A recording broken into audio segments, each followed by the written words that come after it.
I'm calling the meeting to order.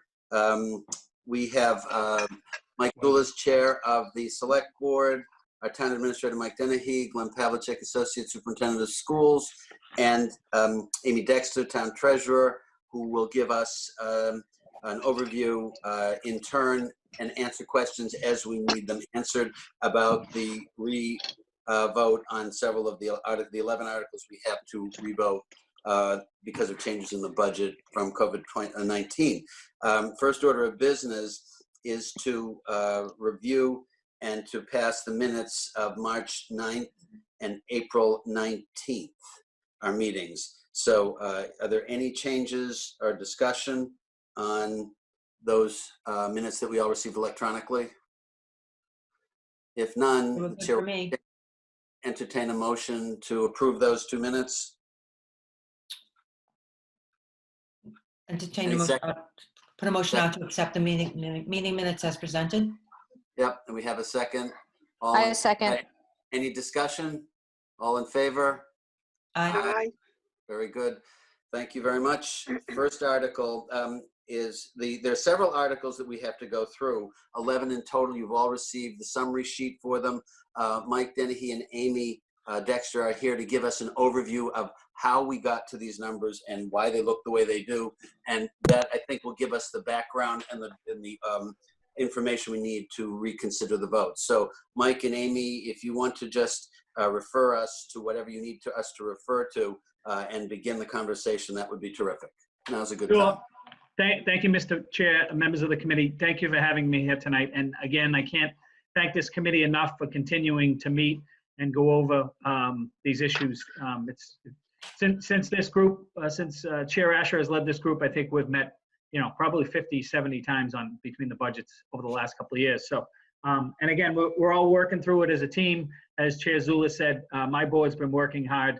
The Capital Improvement Committee's been working, both finance subcommittees, both the school committee, and then behind the scenes, we have Glenn Pavlicek and the town accountant, Amy Dexter, working very hard. So the long and short of it, because of the COVID crisis, we're making a couple of assumptions. Again, as Member Bradley had mentioned, the state really don't have their numbers yet. Understandably, every Thursday we're seeing an incremental number of people filing for unemployment. So we just don't really know where the state and local aid is going to come in. So we made a couple of presumptions. We're looking at a 20% cut potentially in what we had already approved from the governor's budget. And then Amy took a look at some of our local receipts and reduced them accordingly. Obviously, with our restaurants not at capacity and only doing takeout for some of them, we look quite good for FY20, thankfully, but it's a 21 budget that we're here to talk to about tonight. So Amy has done an abundance of work to get it to this point, but that's a quick snapshot of how we got here. So we're looking at we're assuming about a 20% reduction in state and local aid. If that does come back to us, that's a good story. We can always replenish stabilization funds or take a look at some of the things from schools, police, fire, or public works that we're looking to reduce from the budget that we balanced a couple of months ago. So without further ado, and I'll be here to answer questions and support Amy's testimony, I'll pass it over to the town accountant and she can walk through each particular article and the dollar amount associated with it and the reason why and plot our way through these. Thank you, Mike. Thank you very much. Amy, we're grateful that you've come and we're all ears. Okay, so just touch upon what Mike mentioned. We're looking at about close to a $3 million projected shortfall in revenues for fiscal 2021. One of the other things I want to mention is we did take a 20% reduction in unrestricted local aid. And then per discussions with Glenn at the schools, he and I talked at length about Chapter 70 and what that potentially could do. If you guys recall, Chapter 70 state aid was projected to go up about $1.2 million from last year. And that was mainly due to the first year of the Student Opportunity Act. Glenn, correct me if I'm not saying it right, which was a new formula for calculating how much state aid would come to the town of Milton and other communities. We're making the assumption that more than likely that first year of that program could be delayed a year, and that represents about 1.1 million reduction in the state aid. So I just thought that was important to mention. We're hoping it's only delayed a year. There's been no formal communication about that I'm aware of, but maybe Glenn could just talk a quick minute about that. Yeah, there really hasn't been any communication yet. There's a legislative hearing Wednesday morning with respect to the education subcommittee in the legislature. So I'm going to be listening in on that to see how that turns out. Everything we're hearing is that, you know, people are leery to cut Chapter 70. Even in the recession of 2008, they level funded it. But in this case, where they're adding significantly to it, we feel that that's unlikely in fiscal 21. So we've taken the tack that it's not going to be there at all. That will just work as assuming that it doesn't happen. Glenn, assuming that it doesn't happen at all, I mean that it'll be shelved for X years. Well, we're looking 1 year at a time. We're saying for fiscal 21, I don't see it happening. Yeah. Maybe wrong. They may want to phase it in more slowly, may get some of it. But I think the prudent thing right now is to say we don't expect to see any of that money in fiscal 21. We'll see what happens in 22. Okay.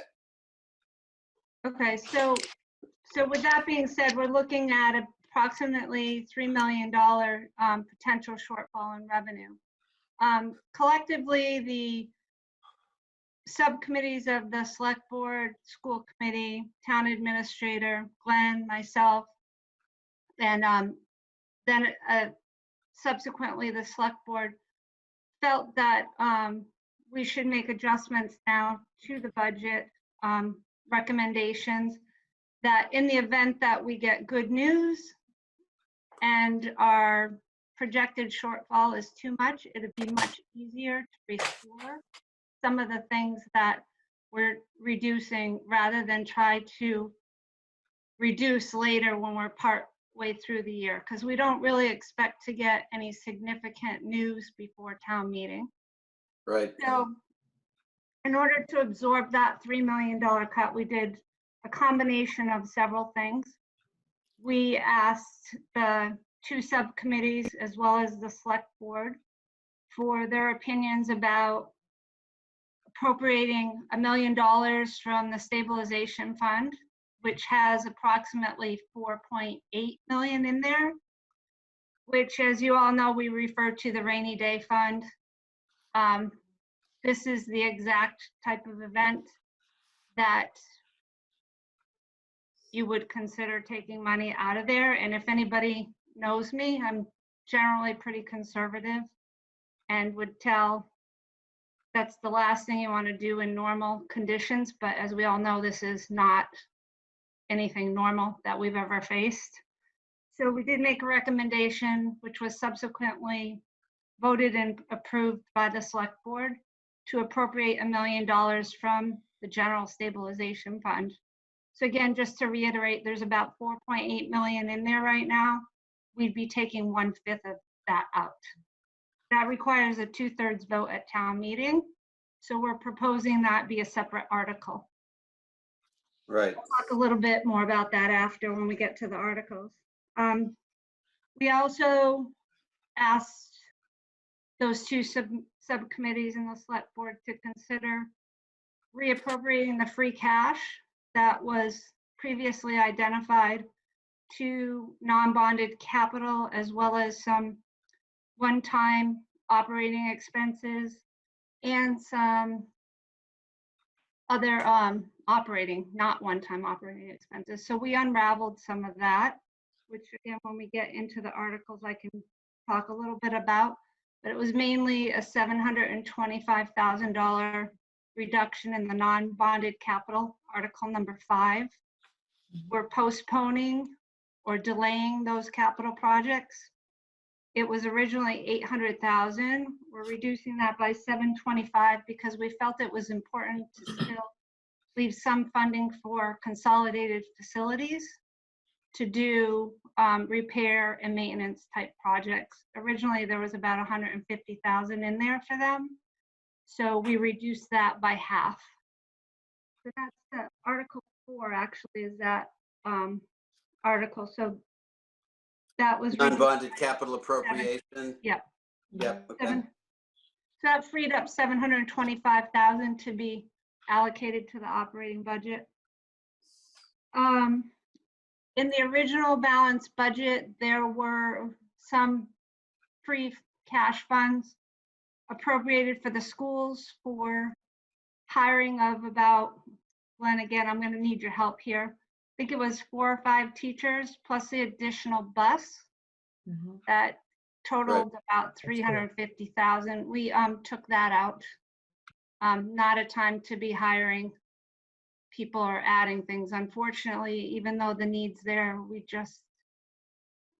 we need to try to keep level service as best as we can. To be bringing on new hires at this point or adding things is. Amy, one interruption. We are not talking about furloughing or laying off or firing any individuals, are we? No. Okay, that's what I thought. I wanted to confirm that. Non-hiring, I think we can all live with. If we had to go to the point where we were laying off people, we'd want to look at that in detail, but I'm satisfied. I don't think that's true, Mr. Chair. What? I think that some people do get laid off, and In then this budget? it depends on whether or not they're going to be rehired back. Is that accurate? I think that's a standard practice. That's a standard practice. I want to be sure, though, that this budget does not include permanent reductions in existing personnel. I don't believe that was contemplated. Mike, are you there to talk to us about that? It doesn't include that. It does not include layoffs or furloughing, permanent reduction. Right, that's what I It does thought. not. I believe, and Glenn can speak to, sometimes routinely they do what they call pink slip people. And they hire back, but And they're that's hired a back. budgeting thing as far But as that's routine. balancing the budget. Correct, but I just want to make sure if anybody is listening that they know that people do get laid off, and the question is whether or not they'll be hired back. There's no guarantee. Well, no one is being laid off because of these cuts in the schools. I can speak to that. Correct. That's my point. That's what I want to be sure we know. Every year, there are some teachers without professional status who are non-renewed. But that's independent of the budget cuts. That would happen with or without them. There's a certain turnover of staff every year. Right, because my initial question They're was, not actually rehired, by the way. as They're a result of these budget changes, are we losing personnel? And the answer to that is no. Okay, thank you. And Mr. Chair, what's the strain on the schools without hiring the new staff that we had hired Well, that's the after question. hearing? That's the question for the school department. Can they manage through this without these hires? And Glenn, that's you and Mary. You're the loaves and fishes people. What you do is remarkable. I mean, I know it's going to be a stress not to have these people and have that bus. How will you manage, I guess, is the question. Is that your question, more or less, Aaron? Actually, I think you should let Amy finish because this isn't the only reduction in the school budget. I think we should let Amy walk through how we balance this out, and then we can talk to it in a little more generality. Okay, thank you. That's fine. That all right, Aaron? Good. Okay, go ahead, Amy. Carry on. Okay, so if you're looking on the summary sheet by article, that was the first, that was 342,952. That's the amount from the first amount under the schools. I'm going a little out of order. I'll try to stay in order. Yeah, if you can zip through in the order, then we can go through with the specific votes too. Okay, so we would now be on article number 8, employee benefits. Yep. Related to if we were to hire those 4 teachers, I think it was 4 or 5. I don't have the exact number. There would be there was an assumed benefit cost related to those positions, and that was 77.5. So Okay. going along with that reduction is a reduction in the group insurance line item for 77,500. That's the town's proportion of their premium. Correct. Right. And we took an average of about 15,000 per hire. Okay. On Article 11, public safety. This needs to be looked in two pieces. Let's look at the two pieces for 25,000 first. Yep. Those are actual reductions to those budgets. 25,000 in police overtime and 25,000 in fire overtime. The assumption is that there will be some savings related to other general expenses that potentially could offset this. Couldn't specifically identify them at this point, but one of the big items in both of those budgets that we see having some savings would be in the cost of fuel for the cruisers and the fire vehicles. Okay. So both of the chiefs felt that that reduction would not impact the level of service. Well, given where gas prices are now, you might save it anyway. Correct. Let's skip the two 125s first, because that Yep. goes along with the $1 million of stabilization. Yep. And I'll talk about those last. Article 12, general government. We are, again, to the fact that in times like this, you don't make new hires. We are reducing the CFO funding for this year. Not saying that it will not happen the subsequent year, but Right. that that will be postponed until fiscal 22. So that was Okay. a total cost of about 84,582. Article 14, Public Works. Again, skip the 100,000. That relates to the use of stabilization funds. The 25,000 goes along with the fire and police. There will be some fuel savings in that department too. Again, Chase, the DPW director, felt that that was minimal and that was something they would be able to absorb through those savings, and that that would not impact the level of service. Okay. Parks and Recreation, in the original budget, we had proposed funding some programs that were considered potentially one-time. That being the Teen Center pilot program on weekends. That was a total cost of about $12,349. The thought there is if and when school opens, some of these other programs may not come on board 100% right out of the gate.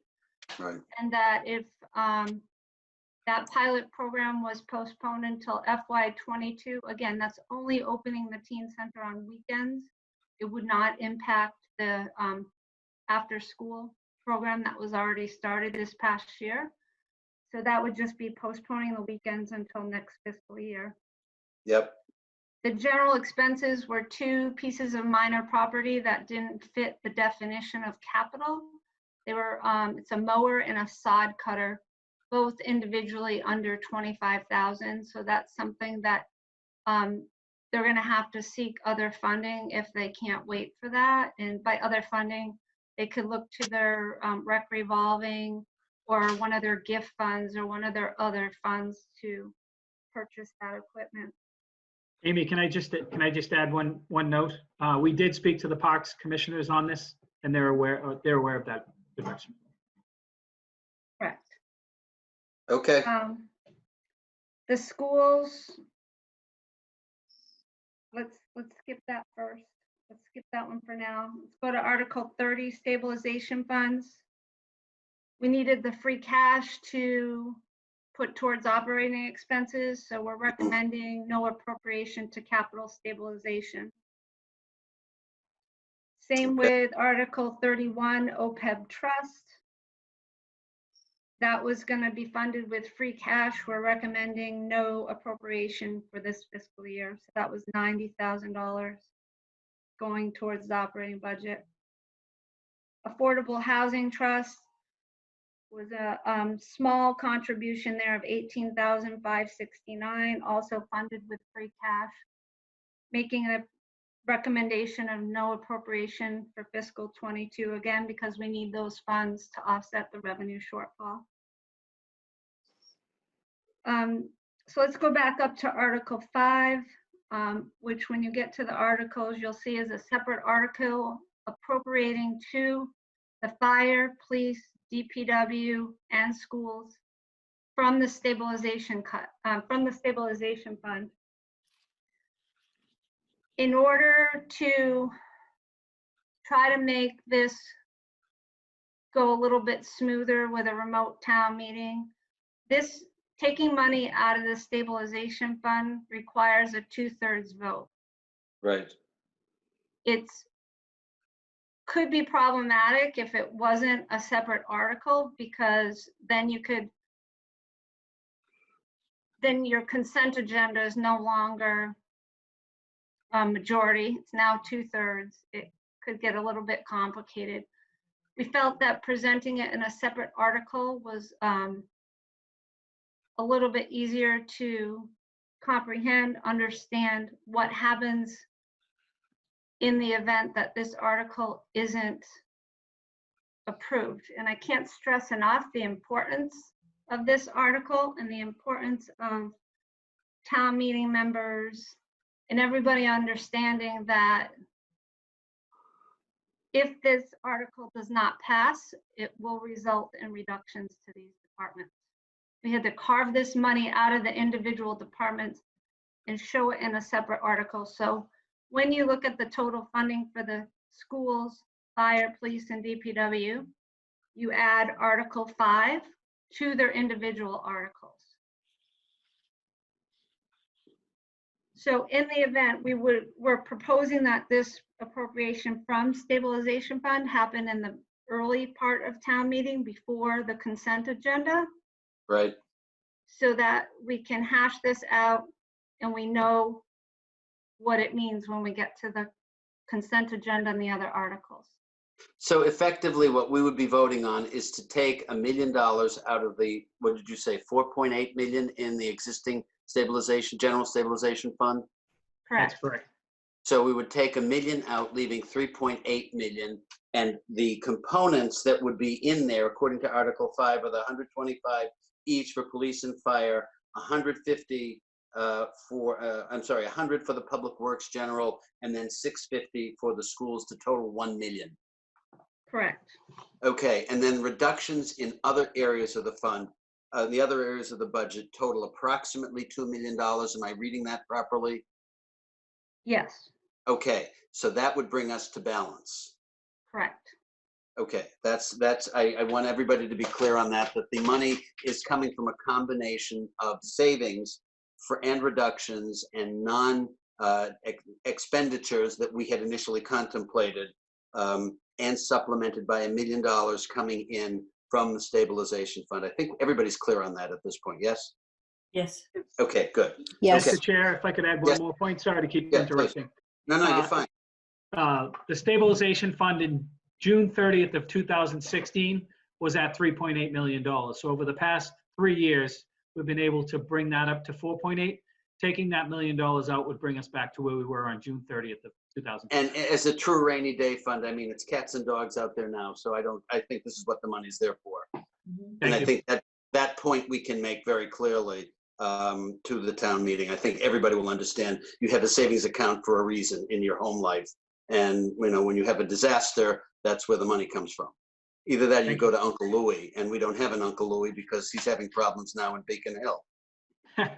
Yeah, and if I could just stress, I'm sure that there'll be discussion about what's considered using one-time money to balance the budget, but I want to make very clear that this shortfall of $3 million at this point, we're hoping it's temporary, that it's that as the economy reopens and things begin to rebound, that this is a temporary shortfall in revenues, and that hopefully by fiscal 22, things will be back on track, and that we won't be looking at a $3 million hole to fill. Yeah, Because as you all know, it could cause problems the subsequent year, but we're not saying that these revenue streams are going to be permanently impaired. reduced. I wish I had a crystal ball, but I think we're being pretty conservative at this point with the information we know. And that's why I support doing these things, because let's hope it's only 1 year. Yeah. And I think- as we get more information, the plan is that we could come back at special town meeting and add some things back. If we knew that by town meeting, we could easily adjust Article 4 by just reducing it, or we could go to the article where we put money into the stabilization fund, and we could replenish it. So it, again, something that I wouldn't ordinarily recommend in a town meeting warrant, to have one article take out and another one put in, but that would be the cleanest way to do it without having to change multiple articles. Yeah. These are extraordinary times. We'll do what we have to do. So, and then just the last thing I want to talk about. So the 125 for public, for fire overtime, the 125 for police overtime, 100,000 for DPW general, and $650,000 for the schools, for a total of $1 million, will have a significant impact on the level of service if that article does not pass. Okay? So I make that point in my letter at the beginning, that the reasoning behind the budget is to maintain an adequate level of service in all of the departments of the town. And if we have this money, it doesn't make any sense not to do that. right, and we will have those departments prepared for town meeting with an impact statement. We just don't have that for tonight. Yep, that's In the okay. event that doesn't happen, what does it mean? Our responsibility is to review these, to see that there has been a methodology applied, and to recommend or not recommend them to the town meeting. And I think that, the information that we have as rational, clear-thinking people, we know this is temporary. We know that things have to be done. We know that the wheels have to stay on the cart. And if this is a way of doing it, it's, I think, the least painful way of doing it. It doesn't include, mass layoffs. It doesn't include reduction in services. It doesn't include a lot of nice things we would like to have had. But let's be honest, you can't always have what you want, no matter how much you save for it, because things happen. And I think that's the boat we're in. Now, do you want to talk a little bit about the schools before we go on? I do. So the last thing I want to mention in Article 26 is when we were doing the reductions to the operating budgets that were not contingent on using one-time funds, there was a reduction of $300,000 to the schools. And I'm going to ask Glenn to talk when I'm done, but I want to make it clear that right now, Michael has asked all departments, including the schools, to curb spending for discretionary items, to prepare and try to save as much as possible, because there are some savings being realized this year by the schools being closed, by the library being closed, by different council on aging being closed, that we are trying to set it up that if at all possible, those savings either turn back to the general fund at year end to replenish some of the free cash, and or in the case of the schools are allowed to prepay for certain expenses. So the schools have identified some savings related to the closure in fiscal year 20 that would free up the ability to prepay some items such as sped tuitions for fiscal year 21. So more than a reduction in their budget, this is shifting some costs towards the savings that we expect in 20. So I'm going to turn it over to Glenn in case I didn't explain that 100% accurately, that he can back me up or fill in the holes or correct me. Of course you are correct, Amy. Oh, geez. No, there are some expenditures this year, obviously, with the closure. For instance, we're not paying for school buses for 3 months. There are precious few toilets being flushed in 5 large buildings for 3 months. so the water bills are down. I would imagine your electric bill's down too. Well, big part of electric actually is the air circulating, it's still circulating because, Is it? yeah, we like to keep people alive. I didn't know anybody was still in the building. I'm sorry. Sorry, I am every day. Oh, good for you. Central office is open, but pretty much no one else is. But in any case, there are certain things like that that we're dealing with. We are still paying, for instance, out of district special ed tuitions because those schools are still responsible to educate those children on their own or whatever. And from the state, we do have to pay those tuitions still. Even are the kids going there? We're not paying buses for the kids to go there because they're doing remote learning. So, there are savings like that. So we're working on it. We believe we can identify about $300,000 worth of savings out of this year's budget between March 13th and the end of the year for those sorts of expenses that we're not making. And what we will do, we're allowed by law to prepay up to 3 months of special education out of district tuition. So what we'll do is we will use that money to prepay out of district tuitions for those students. Won't come near 3 months worth. I mean, our out of district tuitions are in the $4 to $5 million range, but we can spend the money that way, carry it forward. And so our budget, the article you're looking at, has $650,000 basically transferred into the stabilization fund.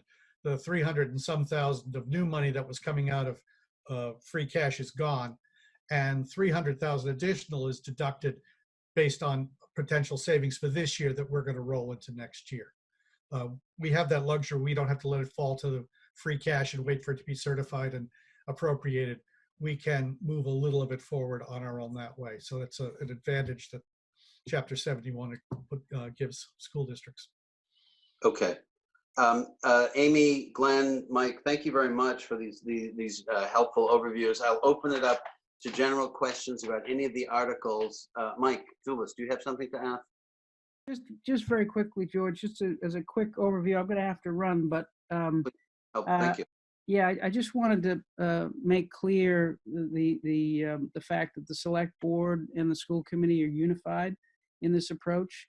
It is a budget that is based on conservative assumptions, not unlike what was done in 2009 and 2010 and 2011. We did the same thing back then. We used conservative assumptions, did a bare bones budget, and then when we got money back, we put it back. And that's the hope here. And the thought on the select board, and I believe it's the case with the school committee as well, was that this combination of about 500,000 some in budget cuts, $1 million from the stabilization and 1.5 from free cash is a good mix in order to get us there. We're still going to be in the hole next year, but we're just going to have to deal with that then. So we thought that this was a good way to deal with it. We hope it's conservative and that there'll be more to put back, but we feel that this is a good way forward in the short term.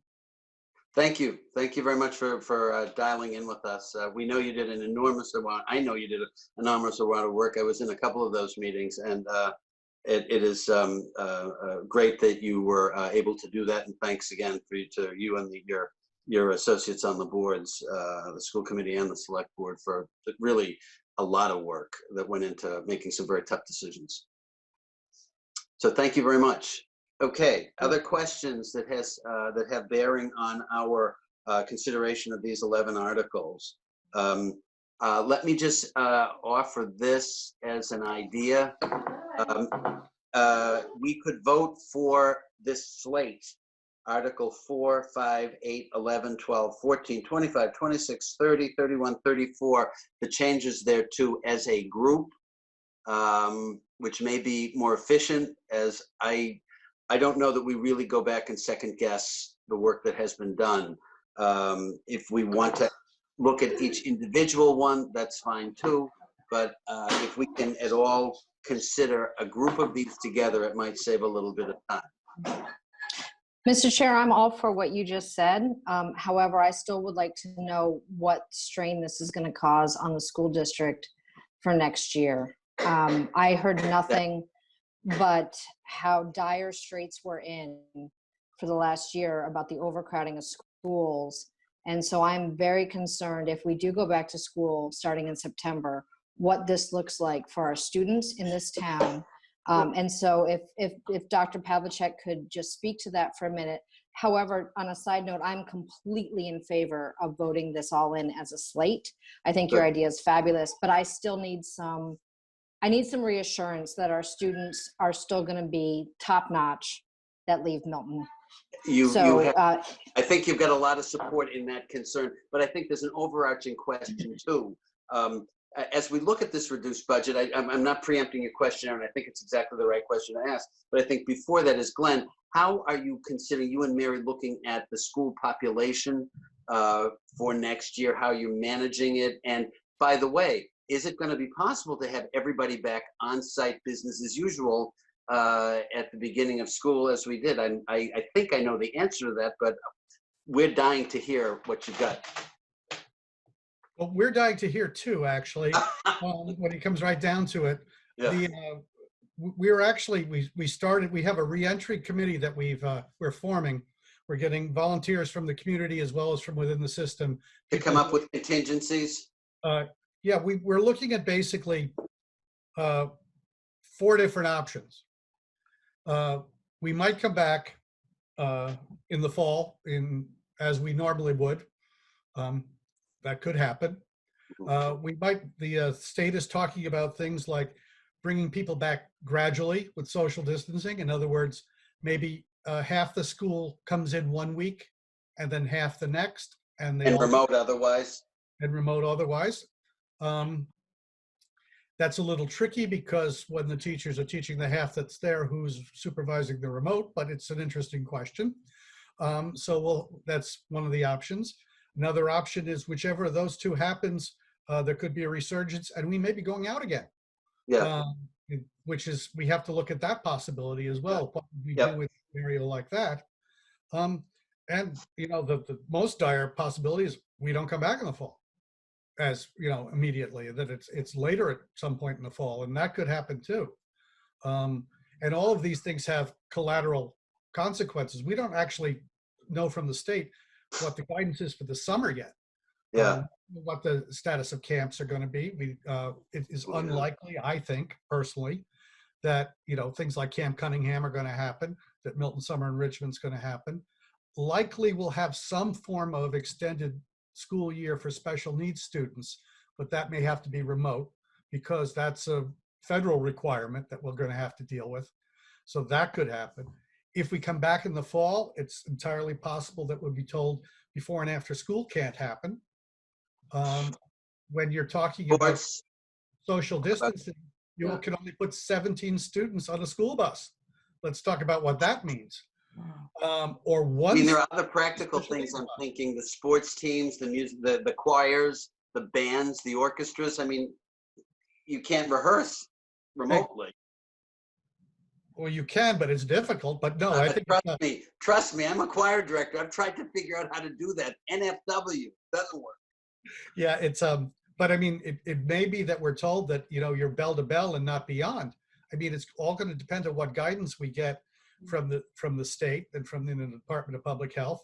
And right now we have 4 different plans for everything at this point. And when you talk to the folks in Beacon Hill, they say, yeah, do that.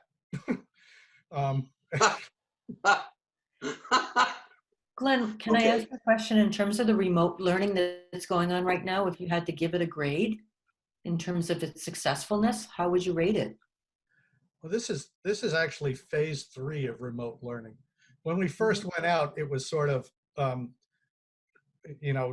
to stay in touch with the students was the direction we got. And then for a while it was, we want to prevent backsliding. So just, reinforce current topics and so forth. And then about 2 weeks ago, they go, well, since you're going to be out for the rest of the year, you should look at new material. So this is our 3rd version of remote learning this spring. And we get better at it as we go, but of course the target's changing a little bit every 2 weeks. And of course, you've got 4,500 kids doing something they've never done before, and with 500 teachers doing something they were never trained to do.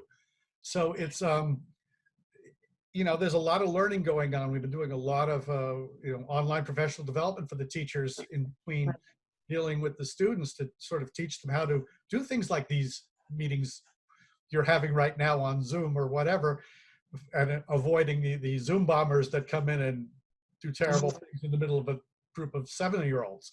Is there a contingency in the, I mean, I'm thinking right now that you're asking the teachers to do many things that are not contemplated in their ordinary, you know, days, right? Is there any, are you getting, two questions. First, are you getting any pushback from the union? And secondly, is there a clause for force majeure in the teacher's contract that would prohibit, which would permit the town to make some arbitrary or unilateral changes in some of the ways they're delivering service? Well, the second question is easy, no. You'd have to impact bargain, things like that. The first question, though, is actually the teachers union has been very cooperative with us. They recognize what we all need to do. And, you know, we work with them to come up with the guidance for the teachers. You know, they say, you know, we need support on this. You say, well, we'll give you support on that. You know, what does grading look like? That took a long time to try to figure out how do you grade students in an environment like this.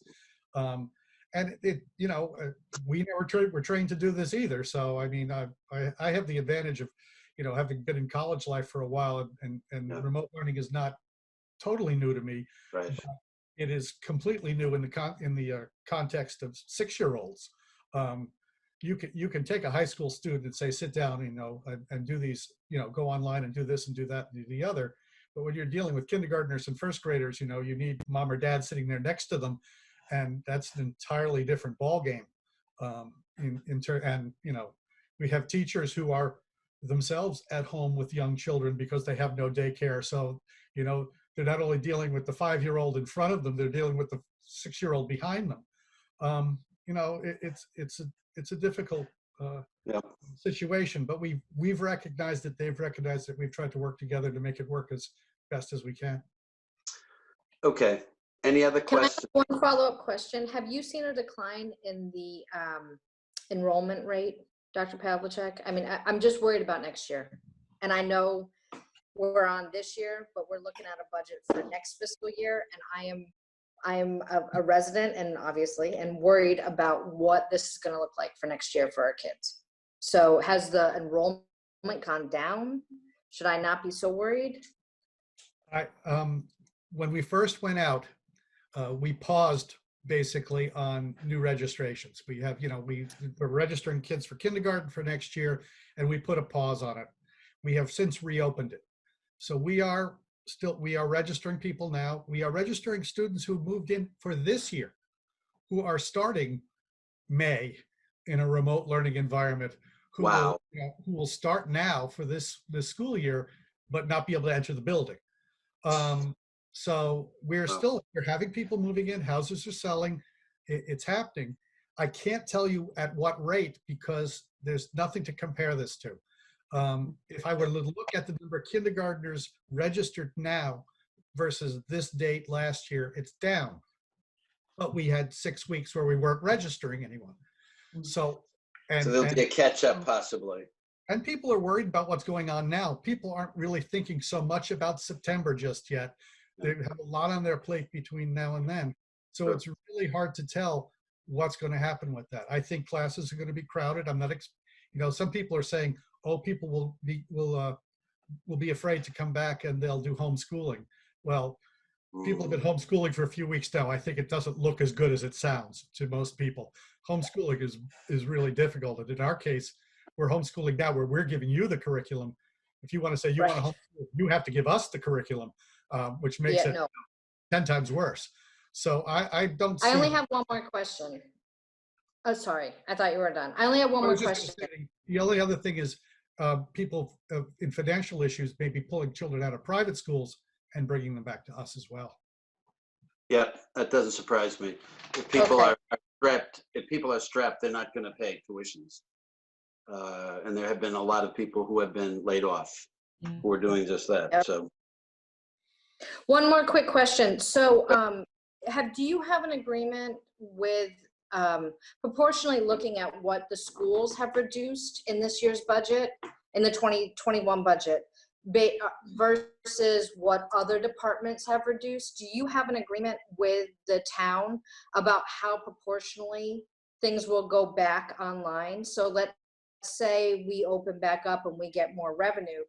Does the schools get 75% of that and the police get 12% of that based on what it is that you guys are all reducing? Has that been discussed yet with the select board?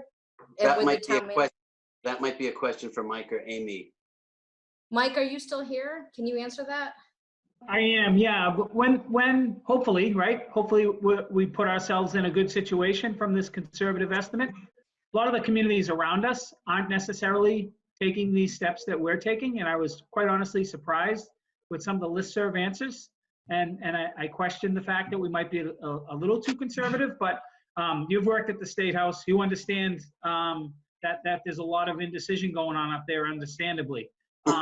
When the time comes, hopefully it's a when and not an if, that we get some of this money back. I think that's a discussion very similar to what we did last March over at the Council on Aging, where we figure out, do we put money in the stabilization? If so, how much? Or do we put money back into these? And the thing you need to remember is we took it from the 4 largest budgets in town: Treasurer's office, Assessor's office, Clerk's office.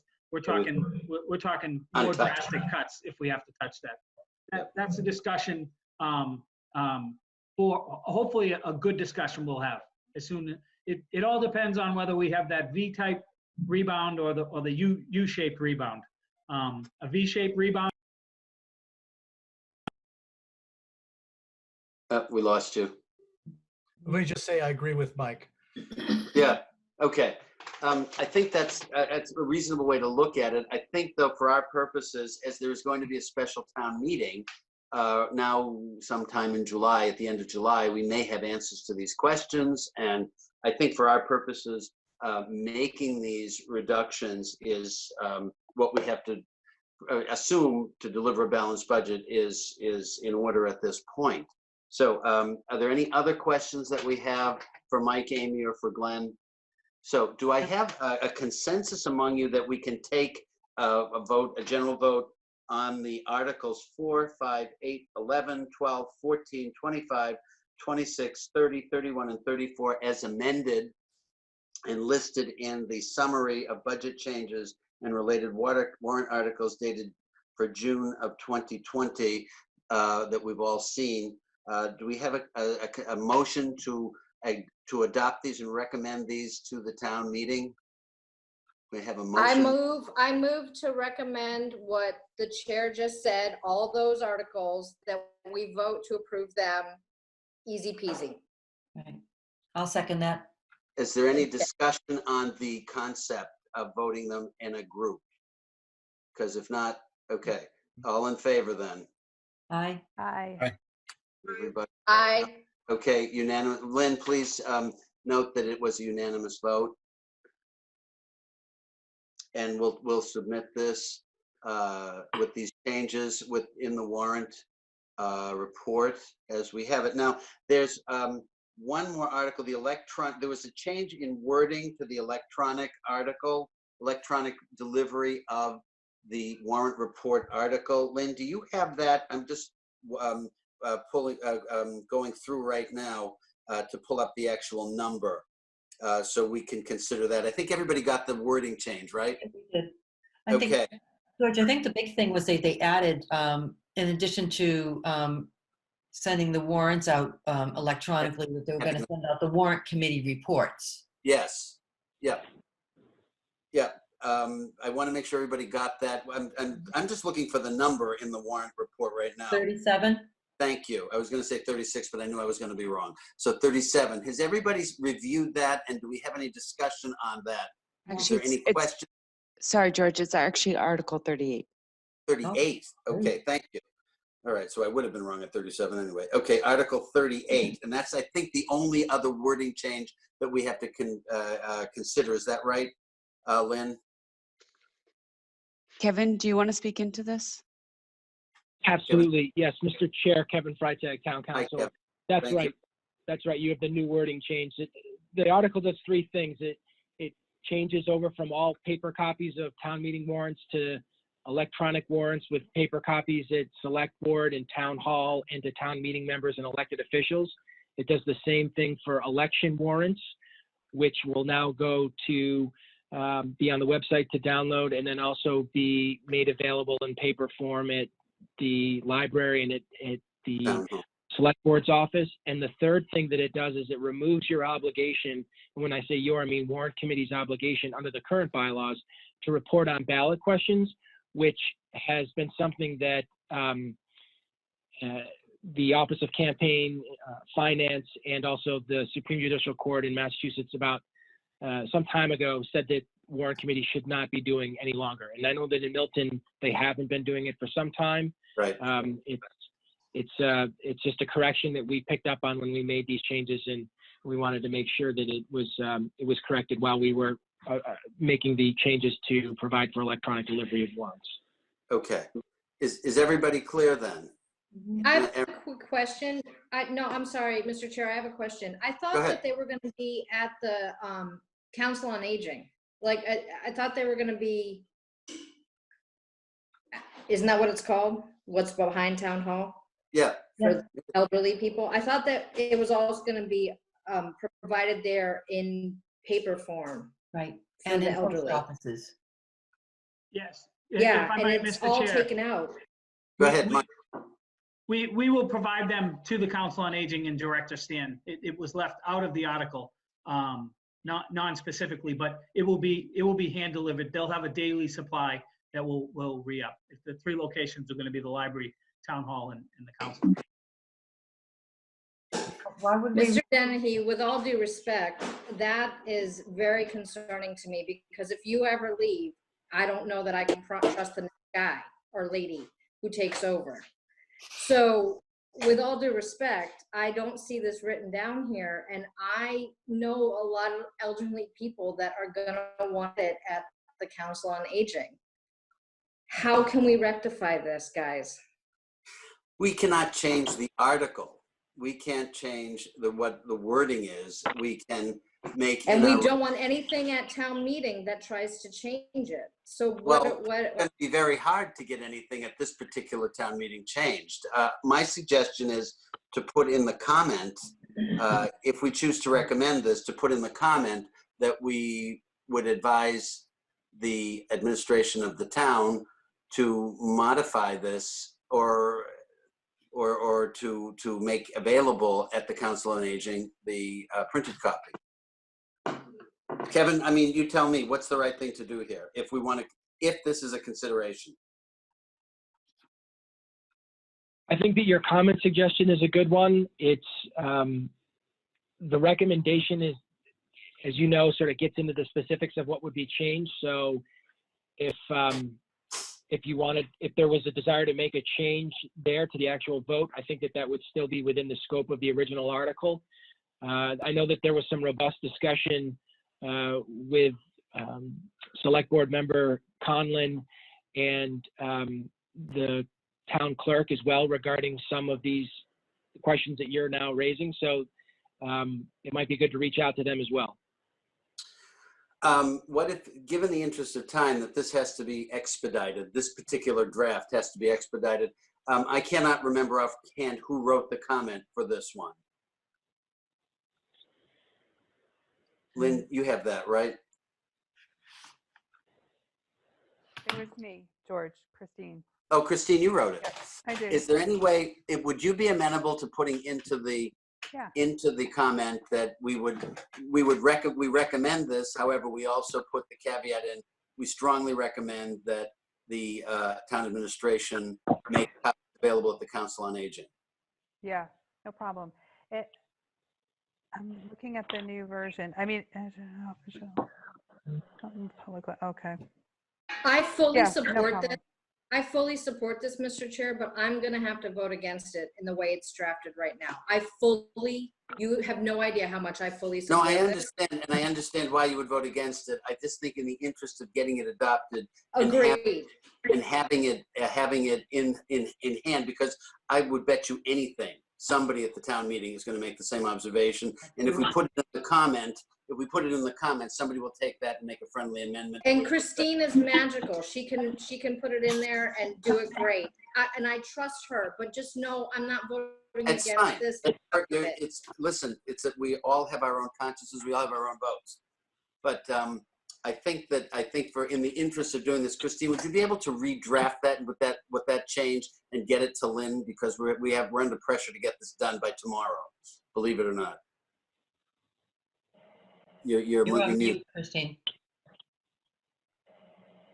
I will do it in record time. You're terrific. Make Lynn's head spin. She's going to be spinning a lot, poor dear, but she's been doing tremendous work. I want you all to know she is absolutely terrific and extremely responsive, and I don't know what we would all do without her. So, Lynn, just before we get this all done, thank you very much for everything you had done.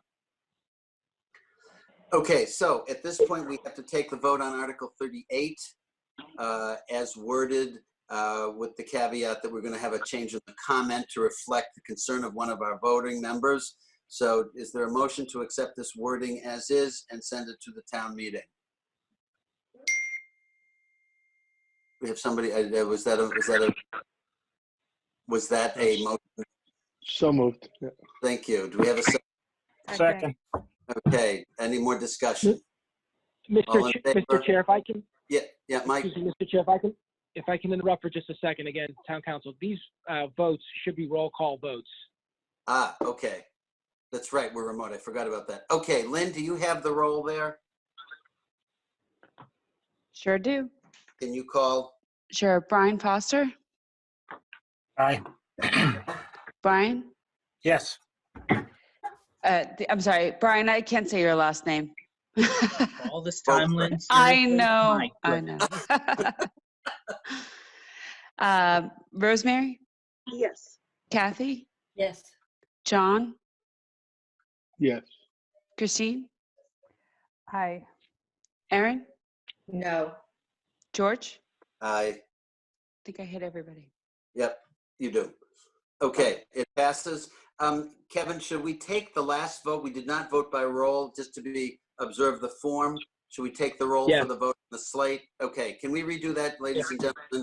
So can we have a motion on the slate as presented for the changes? I moved it. Yep, I moved it. Okay. Sorry, I moved it, Lynn. Seconded. Okay, seconded. we have a second. Any Yep. discussion? No discussion. Lynn, please take the roll. Brian? Aye. Brian? Aye. Rosemary? Aye. Kathy? Aye. John? Yes. Christine? Aye. Aaron? Aye. George? Aye. Okay, I think that's it. Please, I want to be sure before we sign off that Kevin, Mike, Dennehy, Amy, we have nothing else that we need to vote, because we just have a little bit of drafting changes, and then we should have this in everybody's hands. Lynn, do you think tomorrow, right? The goal is to send this out to the printer tomorrow. Okay, fine. So, Mr. Chair, if I can speak up for just a second, excuse me, but I'm just looking at your agenda and I see 36 stormwater management on there. Did that already oh, right, happen? I forgot that. There's some word Sorry. changing on that as well. I knew 36 was in there somewhere. Yeah. Okay, does everybody have the proposed changes here? Yeah. Is there any discussion on this? I mean, I think- from what I saw, George, correct me if I'm wrong, but it just changed selectmen to select board Right, in all cases. Right. It's almost perfunctory, but we do have to vote on it. Mhm. So is there any discussion on this? I'll preempt that. If none, the chair will entertain a motion to accept the new wording. So moved. Do we have a second? Second? Thank you. Lynn, do you want to take the roll on this one? Sure. Brian? Aye. Brian? Aye. Rosemary? Yes. Kathy? Aye. John? Aye. Christine? Aye. Aaron? Aye. George? Aye. Okay. I think that's it then. So we just have little bitty things to do. So Christine has that one wording change. I don't think we have any other wording changes per se in the comments. Lynn, you have my letter. I'm going to send you another draft with a couple of small changes, so don't put it in yet. And if that's the case, now, last thing, for our new business, if you will, if there will likely be a special town meeting in July, which will take up those warrant articles which we have already voted on. Kevin, can you give me an idea, since we've already voted on them and recommended or not recommended them, unless there's a change by the select board to reopen them, there's not much we have to do. Or do we have to meet again to vote them in, or what? My sense is that you'll probably have to meet again to vote them in, because although they've been voted on once, you're now talking about a separate town meeting. Another which will have warrant. its own warrant, so you're Right. going to have to go back and revisit those articles again. Okay, I thought that might be the case, but I wanted to Sorry. be sure. That's not, if we have to do it, we have to do it. So I have a feeling we will have at least one, possibly two meetings. If conditions remain as they are now, it'll likely be the same format. I also want to just canvass you while we're all together.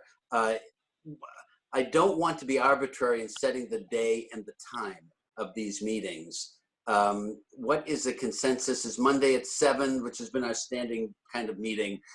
Shall we leave it there? I think there might be some more regularity in the requests that we get once we have a new warrant from the select board. And if we've already looked at them and there aren't a lot of changes, what we will have to do is almost perfunctory. So what are your thoughts? Monday's probably a better night than some of the others, but we need to. I was just saying Monday's a decent night, but we just need a little notice. Absolutely, I'm with you there. As soon as Lynn and I know what's happening from the board, the select board, will notify you and get the information out. So, Mr. Chair, just as a side note, one of the reasons why some of us missed the last one is we're not checking our warrant committee email on Outlook. And I know that's no excuse. And I completely missed it on my own fault. No, it happens. It happens. I understand it. So I'm wondering because of the times that we're in, if there's a way that if we are going to have a meeting on a Monday night in July, if Lynn could also send it to our personal email addresses, additionally to our town meeting email addresses, so that we at least have knowledge that it's coming. I'm not sure if that's allowed. Kevin's on the phone here, he can tell us, but I know that I missed it mainly because I completely stopped checking my warrant emails. So there's a question for you, Kevin. Is it possible to do that? I think we have the list of the emails. It's not a hard thing to do. But is it, I mean, as long as we're sending it to the town email and then to a personal one, are we covering ourselves? So I think what you need to keep in mind there is the answer is yes, you can do that, but just keep in mind then that all of those emails, regardless of to which account they're sent, are all public records. Right. And it's obviously best practice to try to separate your work accounts from your personal accounts. Right. And just before I forget, Mr. Chair, I think you also need to revote the meeting minutes. You need to revote your meeting minutes. The meeting minutes, approving the meeting minutes by roll call vote, please. Oh, that's right. I forgot about those. Okay. God, thank God you're here. Well, I'm glad you're here. This is saving us a lot of I can't take credit for that. That was Mr. Mike Dennehy and Amy Dexter just reminded me of the minutes. They're on top of things. So thank you very much. All right, ladies and gentlemen, we have the minutes from meetings of March. The last, I'm just getting my dates here. I'm pulling this up. The last two meetings that we had already voted on, which you have seen electronically. Do we have a motion to accept them as presented? We have a second. To accept those. Second. Any discussion? Lynn, do you want to call the roll? Sure. Brian? Aye. Brian? Aye. Rosemary? Aye. Kathy? Aye.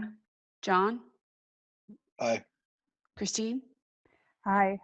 Aaron? Aye. George? Aye. Okay, thank you. If there's no new business, we can call the meeting adjournment at this time. And if we, as soon as we have, I should say, the information about the warrant for the special town meeting, we'll let you know as quickly as possible. But right at this juncture, we are scheduled to meet June 15th. Location is going to be at the Milton High School Auditorium? If it's Or not do we know remote, yet? I'm sorry, what? if it's not remote, If it's not remote, in which case we still have to be meeting in session with a quorum. correct. Okay. Yeah.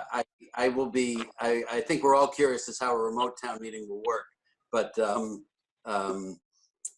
listen, why God not? bless Bob Hiss. That's how it's going to work. Yeah, he's- so I don't know, I don't want to dwell on the point, but the governor spoke today and he's unveiling a Yeah. 4-phase rollout for reopening. I don't know if this will affect town meeting or not, but Mr. Hiss, Mr. Moderator is doing an unbelievable job with Frank Yes. Ralph and others to Yeah. get this ready, Yeah, he just in is. case. All right. Well, we anticipate, however, the meeting will occur. The next time we will meet will be June 15th. And until then, I wish you all health and thank you very much for the many, many hours you put in. Thank you very much and good luck, everybody. Meeting adjourned. Thank you. Thank you very much. Bye-bye. Good night.